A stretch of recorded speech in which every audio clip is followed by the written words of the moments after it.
Good morning, welcome to 59 Minutes. My name is Levi Kones.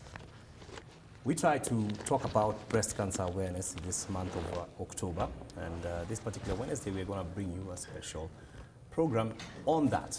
And to join me in having that discussion is somebody who is battling breast cancer, and is a young lady, and is a mother, a wife, and will tell us her story and take us through it. Later on, we will be joined by a lady who will be talking to us about what we can do in our own individual capacities to help people who are undergoing this particular scourge, and to help those cancer patients that are having difficulties with finding ways to keep themselves in good stead even as they go through their treatment. Welcome, Jackie. Thank you. Maybe you can introduce yourself for the viewers. Well, my name is Jackie, Jackie Jude. Jude is my lovely, caring, sweet husband. And together we've one amazing, pretty daughter by the name Zawadi. Yep. Jackie, what's your story with this particular ailment? Well, I am a cancer warrior. I'm battling cancer, breast cancer. And it is not a sweet experience for me, so to speak. I was diagnosed in 2017. And I had completed my studies, and I believe life was at peak then, because I finished school, I've got career, I'm now out in the market maybe to look for a good job. And at this specific year, I was getting married. We had dated with my husband for quite a long time, and this time he tells me, let's do this, let's settle down. And I was happy to settle down with him. So we set our wedding to be on 30th of 2017. And I was happy working on it and knowing you're getting married. It's a dream of every lady out here to get married. 30th of what month? 30th of December 2017. Remember, it's my birthday. And this guy tells me, I want to marry you on this day. So On your birthday? Yeah, yeah. I was so happy. And we started to officiate these things on August of the same year. And we went home to meet my parents in August. And he paid the dowry and everything. So we came back to Nairobi so that we can do our things and now arrange our wedding. And then that is on August. In October, I was taking a shower and I felt a lump on my right breast. And how old were you, by the way? I was 25 years old. 25. Yeah. I felt a very small lump on my right breast. Wow. The second day, I still felt it again. And now, this time around, I thought like I needed to see the doctors.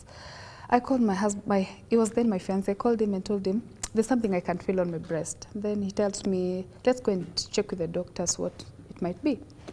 So I went to St. Mary's Langata Hospital. I was living in Rongai. And then I met these doctors who tells me we should run a biopsy. A biopsy is whereby some part of that lump is removed, and then it's taken to the lab, and then you wait for the results. Yeah. So the doctor tells me we'll do a biopsy and then wait for the whole month for the results to be out. So they did the biopsy. This is which month? This is in October. October. Your wedding is in December. October. My wedding is in December.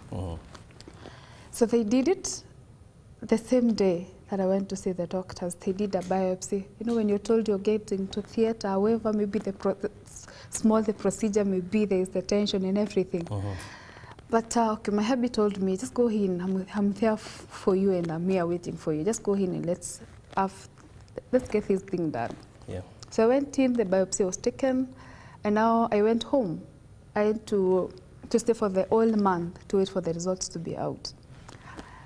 Even that waiting time, there was nothing that was in my mind. I didn't think about cancer. all that was in my mind was wedding, wedding, and wedding. I was thinking about wedding.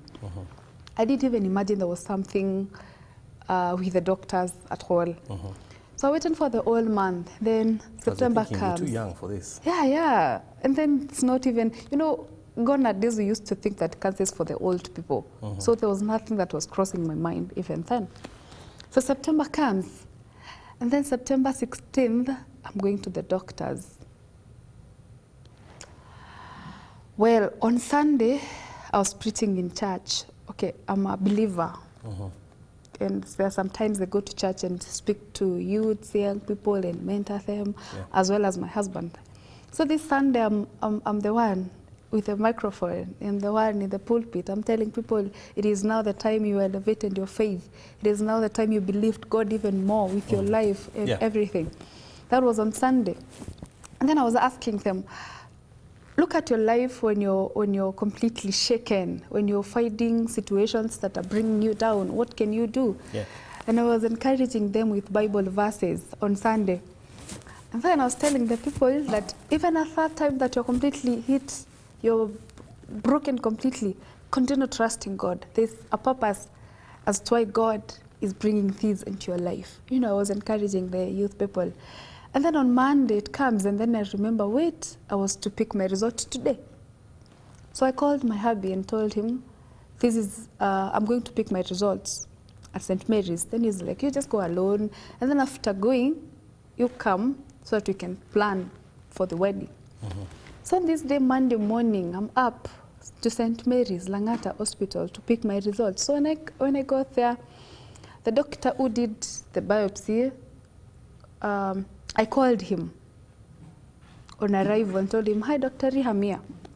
So he tells me, go to a certain room and pick your result there and speak to a guy whom you'll find there. So I went and found a guy and asked him, I'm here to pick my results. I gave him my card and everything. So when he got the results, he was like, wait, are you Jackie? I'm like, yes. Whose results are these? I told him, they are my results. Okay. He looked surprised, maybe to look at me. And I was a very young, pretty lady out there. Did it scare you, the way he looked? No, because there was nothing that I was thinking then. I didn't think of any bad thing. So he looked at me and told me, I have your results, but I really can't tell what this is. Let's go and have some other doctors read for us. He didn't give me the results. I think he thought maybe I would read and understand and maybe go crazy over there. Then he carried the results with me and told me, come along. So I went with him to another different room. So I sat down. One doctor comes in, another doctor comes in, another one. There were like 4 or 5 of them in that small room. And then there was a Meru guy. His name is Dr. Munene. Dr. Munene was amongst the ones who did the biopsy. So Dr. Munene was still in the room. Yeah, in the room. So Dr. Munene started to throw some words, and he's like, hey, this girl's getting married. She comes from Meru. He knew me from the biopsy day. He knew me. And we shared contact. So we kept on talking if the results were out. And then he knew my results were out and they were not good results. He knew. And then he calls, he tells the other doctors, this girl is getting married. She's from Meru. And then, they were playing with maybe my psychology to maybe see if there's something I'm thinking about this thing. I told the doctors, yes, I'm getting married, Daktari. Even I have your wedding card. It's over here. You have to attend my wedding. I gave him my card. They all laughed. And then they told me, one doctor came and held my shoulders. And now he told me, Jackie, we have your results. And these results, they're not the best of the results because you have cancer. And it is cancer at a very bad stage. It is cancer at stage 3. And as you can see, every one of us is shocked with these results. We didn't expect this, but it has come. Wow, for a moment, the world stopped. The clock stopped ticking now. It's me in this dark space alone. I didn't seem shocked. Well, I asked them, well, now what will we do? Then they said, we will not give you drugs to go home right now. You will have to bring people whom you live with so that we can come up with a plan, with a treatment plan. Yeah. And then after some 3-4 minutes of some silence in the room, that's when now it hit me seriously, like, you're talking of cancer. Yeah. No? I broke down. I think I cried my heart out. I cursed everything around me. I cursed life. Then I've got these questions over and over. Why me? Why me? Why this time? God, you could have waited. You see? Yeah. You could have waited. I get married first, and you bring this. Or rather, you could have waited. You know, those questions Yeah. that you don't have even anyone to That answer. you don't have answers to. Wow. Then after maybe an hour, the doctors tried to do some counseling. Then they told me, give us the contacts of people you live with. By then I was living with my cousins. No, we were not married. I was living with my cousins. And they told me, bring the contacts of the people you live with. I refused. I told them no. I'll tell them myself. Because I knew I'll not get home. You know, I refused to give them the contacts. Give me the contacts of your mom. No, I'll not. I switched off my phone so that they don't get anyone's number. So who did you go to first? You know, I didn't want to get home. You see, St. Mary's Hospital, then you come, I was going to Rongai. See, there's a junction somewhere at Cemetery, somewhere, the junction you go, the roundabout, the Langara Cemetery roundabout. I wanted to get there. You know, vehicles are just coming out, running. There's a roundabout. There's a roundabout, yeah. I wanted to get in and run into a whatever vehicle that was passing by, and I wanted to get crushed completely. Like, I didn't want to leave from there. I told God, thank you, God, for the 25 years you've given me, but today I'm coming. The doctors told me, let's escort you to home. I said, no, I'll get home alone. I don't want anyone. Well, they allowed me to go. Honestly, I wanted to take my life. I won't lie. I wanted to take my life. And this one is not, like, I wanted to take my life and then come back again. I didn't want to come back again because I didn't want to face the cancer thing. Yeah. I was not ready to face cancer myself.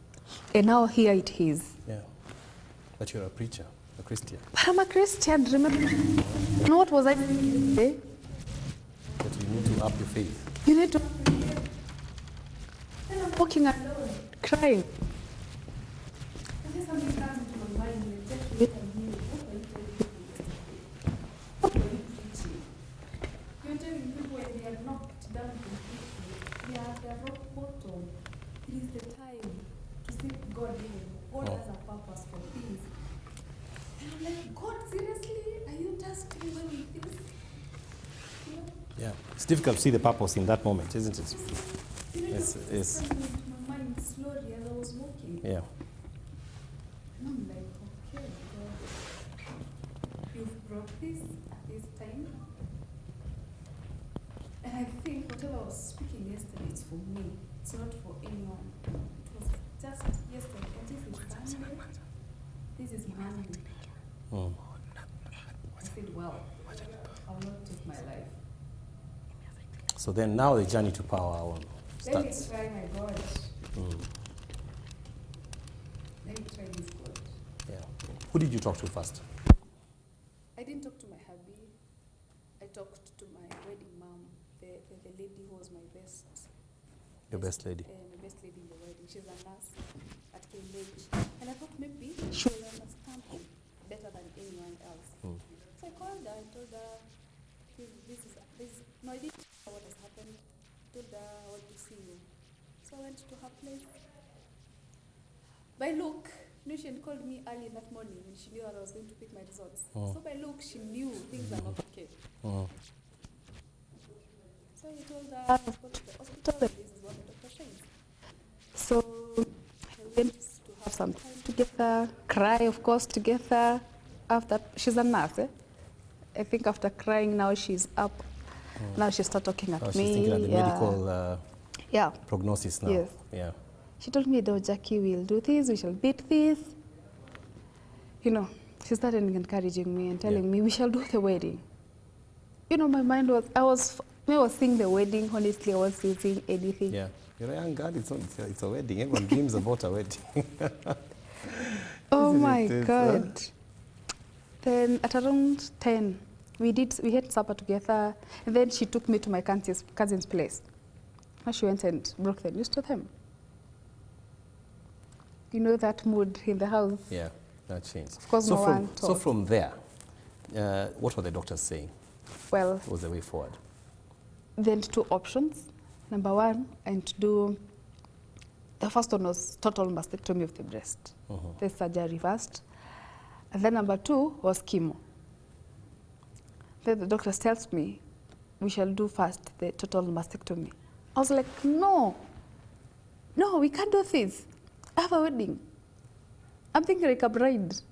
No, I had prioritized my wedding, like the denial part Yes. of it was still with me. And I had refused to take drugs completely. So the doctor tells me, the first thing we'll do is total mastectomy. Number two, it's chemo. We'll put you on chemo. And then we will give you like 3 weeks. Go think about it. You know that period you're in denial, like I can't do this. Yeah. Every doctor we are visiting is telling us, I'm telling the doctor, and by the way, I think these results are not mine. Can we do another Yeah. test? You've done a second opinion. Opinion, the third one, the fourth one. Yeah. By the time I was on the fifth one, I had accepted. I have it. It's here. I told them I'm not ready for total mastectomy now. Yeah. Were you reading about these Yes, things? of course I do. You Google things, and I don't know how our minds are. We want to see on the negativity side. Yeah. We What's want the worst to case see scenario? the worst case scenario. Yeah. What will these things bring? And you see, number one, you lose your hair, your color, skin will do what, you'll be like this, blah, blah, blah, blah. You read all those things. But I was not ready for all that. As I told you, I'm a believer. I wanted to ask God a question. This time you're in denial time. I wanted to ask God a question. God, why do I serve you for all this long? In school, I've been a CU leader. In campus, I've been preaching. I've served you faithfully all my years. And then this time that I want to start my life, you're bringing cancer. Why?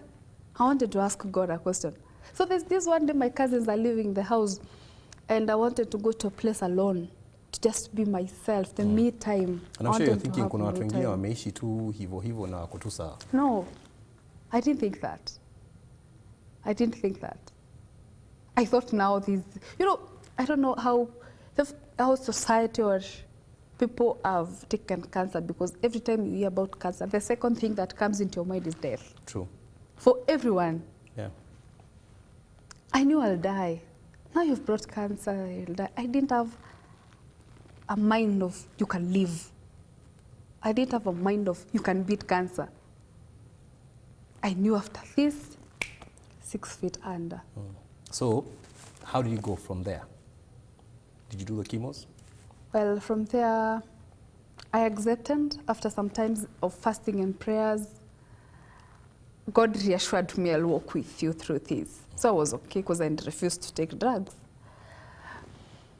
I did chemo, the first session, and the second one before the wedding.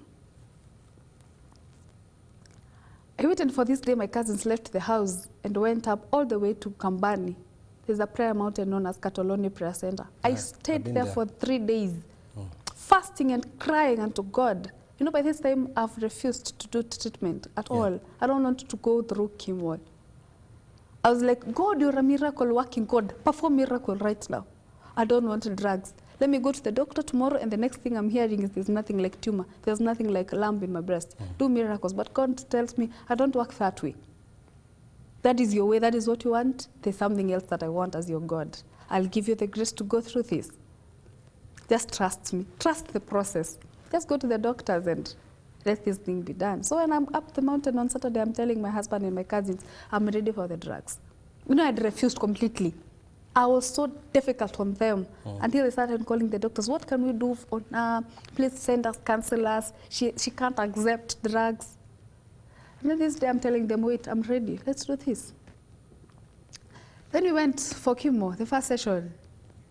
I was waiting to be burnt. Like, I was waiting to be put in a, maybe in a, You know, that's really funny. Yeah, everyone waits for that. Everyone thinks chemo is some ultraviolet rays, some karoom, maybe something. Unachomwa. Isn't it funny? I was waiting for myself to be put in an oven and be cooked completely. And that it's didn't not happen. that. It didn't happen.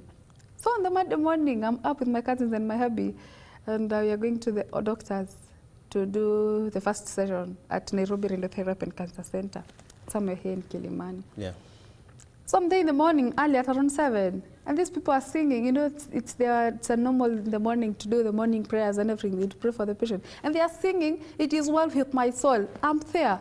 I busted out in the midst of the song and tell them, guys, no, it is not well with me. Stop singing this. It is not well with me. They're like, no, Jackie, we'll take this. Everything will be okay.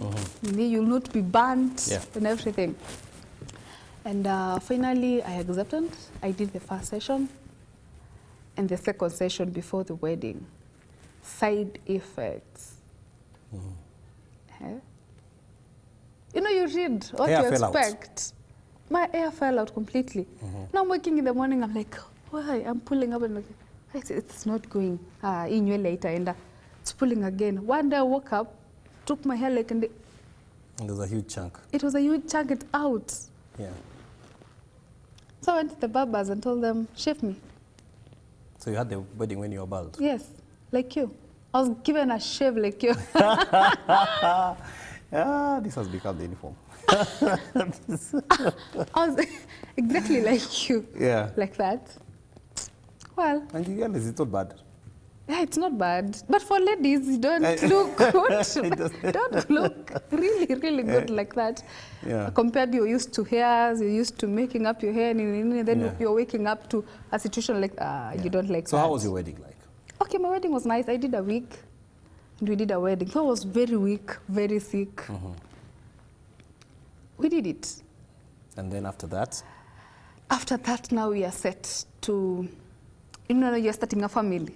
Yeah. You're starting a family. You expect to the honeymoon, the lovey-dovey things, you know, but that didn't happen to me because I didn't even go for honeymoon. Yeah. You went for chemo. I went for chemo. And then I'm asking my husband, now, why can't you go for the honeymoon? He's like, no, we have treatment to, let's prioritize this. You have to finish the journey. Yeah, we have to finish the journey. And then we had no money, even at this point. We'd used every coin we had.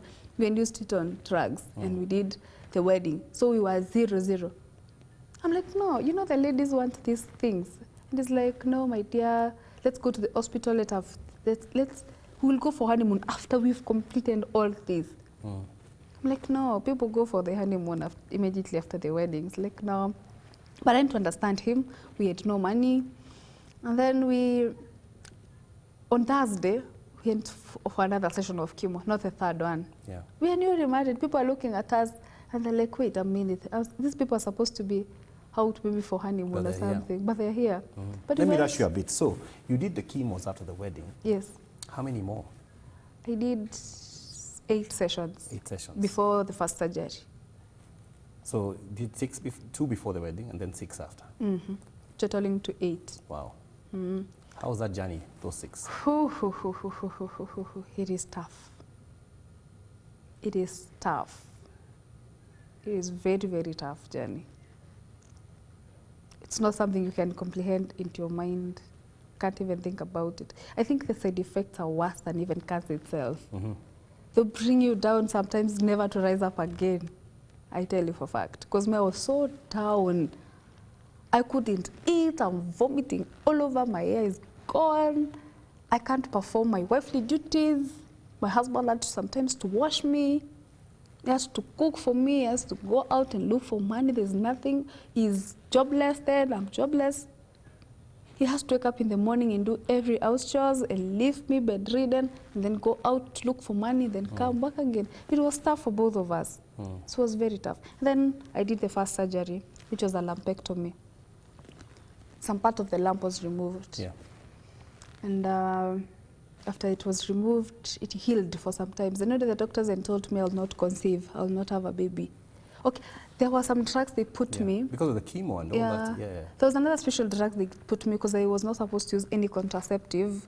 So they aimed to put me to suppress my ovaries more so that I should not conceive, because I was told I should not use any contraceptive.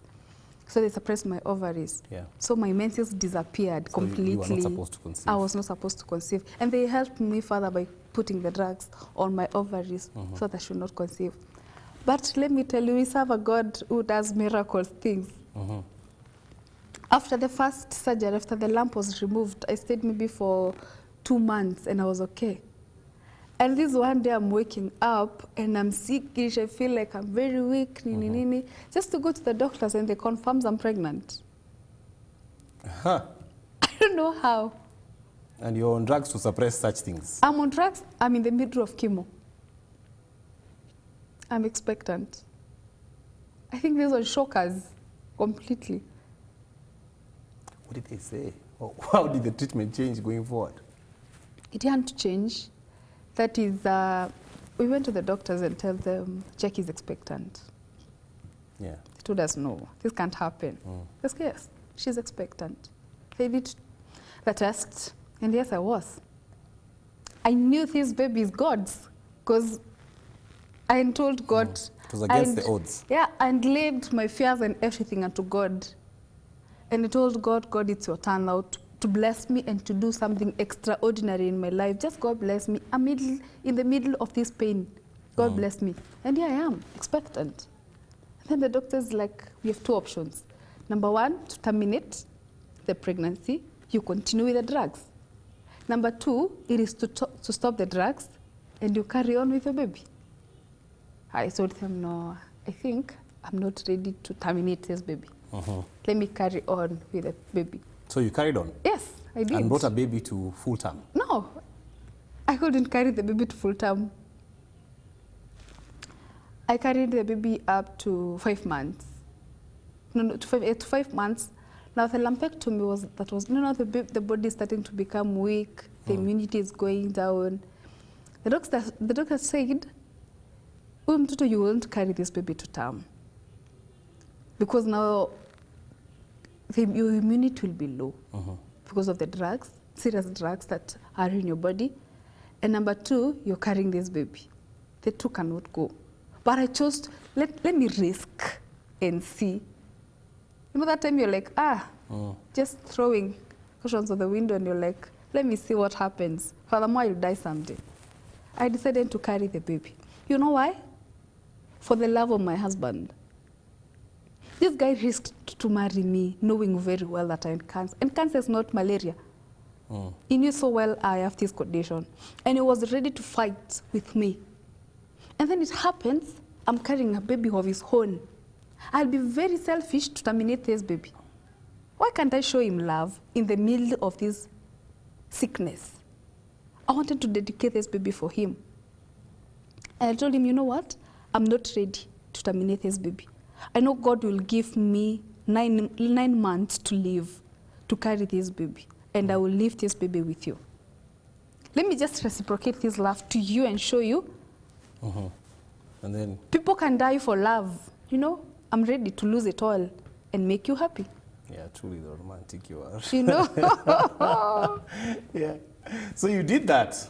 I carried my When was this baby. baby born?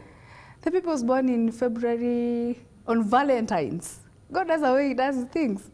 I carried the baby up to 7 months. Actually, on the 5th month, my breast busted out. Cancer had came again now for the 2nd time, this time strongly. Very strong. You had a relapse? Yes. I had that one. I knew now, okay, I'll die here.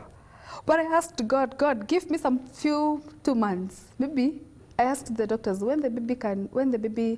how old can a baby be for them to live? The baby the doctors tells me, when you carry up to 7 months, the baby will live. I carried the baby to the 7 months. To the 7 with months. pain. We are going to take a break on that note and come back and continue this story. We are speaking about breast cancer with Jacqueline. We'll be right back after these messages.